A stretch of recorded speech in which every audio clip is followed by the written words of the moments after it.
Hi everyone, welcome back to another Reddit cheating story. Before we start, please hit the subscribe button and notification bell if you love to watch more cheating stories. The evidence were there right from the beginning and I wish I knew it back then. My ex 32M and I 30F broke up 2 years ago. My ex-boyfriend was an online sex worker. With his hobby, came along women and his poor spending habits with it. Despite trying to set up healthy boundaries, he would cheat on me with these women. I stayed for 5 years. It had created a lot of insecurities within myself and a lot of trust issues. I kept working at our relationship, because despite this issue in all other ways we worked well together. Towards the end, I gave up and finally accepted this was his addiction and it would never change. When we broke up, the weight was lifted off my shoulders. I remember so vividly, how at ease I was driving home. Yeah, I loved him, but the mental agony from the lack of trust was too much. We remained somewhat friends, just message if we needed help, the occasional mental health checkup, or send memes. It never even bothered me at this point months ago when he told me he booked a month-long trip to South America in April 2022 to see all the women he cheated on me with. I've even jokingly bet with his sister that he would probably come back as a father. Yeah, I'm concerned for his safety, but he's an adult, he knows what doing, I hope. But do what makes you happy, was my mood with all that. Last week, I was going through my old photos to clear space up.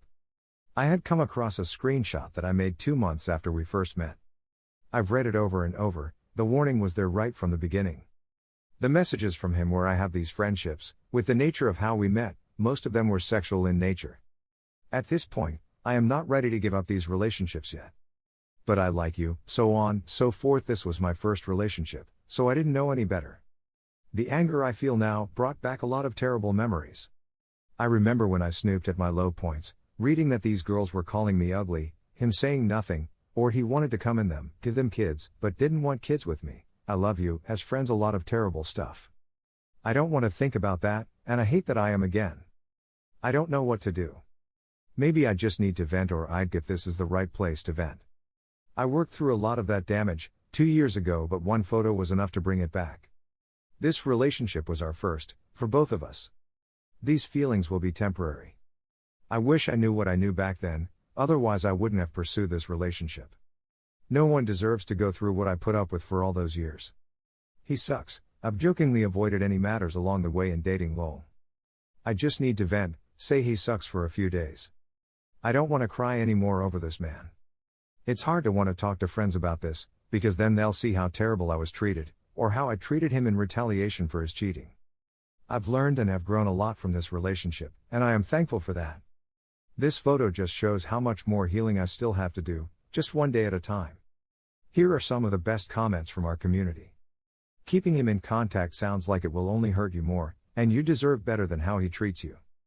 It also feels like you haven't moved on even though it has been 2 years since you broke up with him. To be honest with you, why in the hell would you get into a relationship with someone who is a sex worker? Period.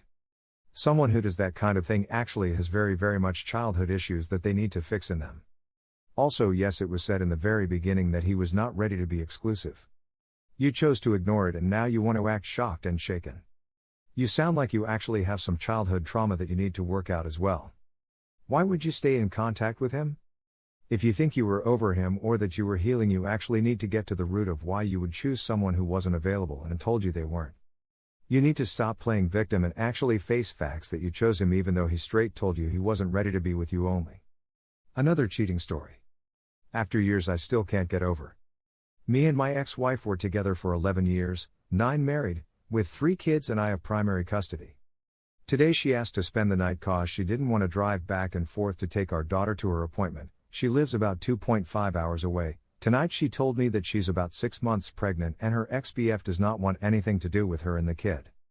I told her that I cannot help her at all, that she's going to have to deal with the situation herself. Of course she told me how she didn't want him back, all the BS she sounded, that she regretted being with her ex-BF. I just told her don't worry, he'll be back, and she would say no, I don't want him back and I don't want any help from anyone. Anyways, I feel relieved that she finally realized that pos that guy was. And I was stupid to think that there was a part of me that she would actually bounce back and figure her life and actually help me out with our 3 kids, cause I've been doing pretty much everything. I don't know why I feel this way. This is the point I realized too, that how much a nice guy I am. Update. After my ex-wife took one of my daughters to her dentist appointment, she spent a little time in our apartment, made sure my room is locked.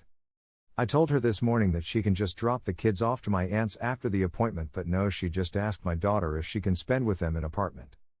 After she left, my aunt came to watch them. But now she's trying to convince my eldest daughter to ask me if she can watch them tomorrow again while I'm at work. I asked my daughter if she's the one asking, but she said no, it was mom. Of course she was using my daughter's phone. Apparently our kids would like for her to spend time with her in our apartment. And then of course she cleaned the kids' restroom and did other things too. Well, my eldest said no, but my answer is going to be no either anyways, cause like I told her this morning, that was the last night she's spending at my place. I'm waiting to get home so I can just have my daughter tell her that she can't come again since grandma and the kids have a plan tomorrow. I know what she's doing, she's trying to weasel her back in, not going to happen. All I want for her is to be consistent, like I take the kids to school and you pick them up kind of deal. Simple, isn't it? I don't want to see her, don't want to talk to her and all that. Here are some of the best comments from our community. Good for you for not taking her sob story of ex-BF and pregnant by him. She'll fall for the ex again for some strange reason. Stick to your guns. She made her choice. Take care of you and your kids. Keep contact to only about your kids you had with her, nothing else. Good luck. Read No More Mr. Nice Guy by Dr. Robert Glover. Also, her life is a toxic mess. Don't feel sorry for her, these are the choices she makes. You know, in June you will have to step it up with your own kids because she will be home with a newborn. Keep going to the gym. Get out and hike with the kids. You have this. Do not get drawn into her drama any more than you legally have to. If she didn't want to get pregnant again, she could have gone on some form of birth control. Thank you for watching. Let me know what you think in the comments below. Remember to subscribe and hit the notification bell.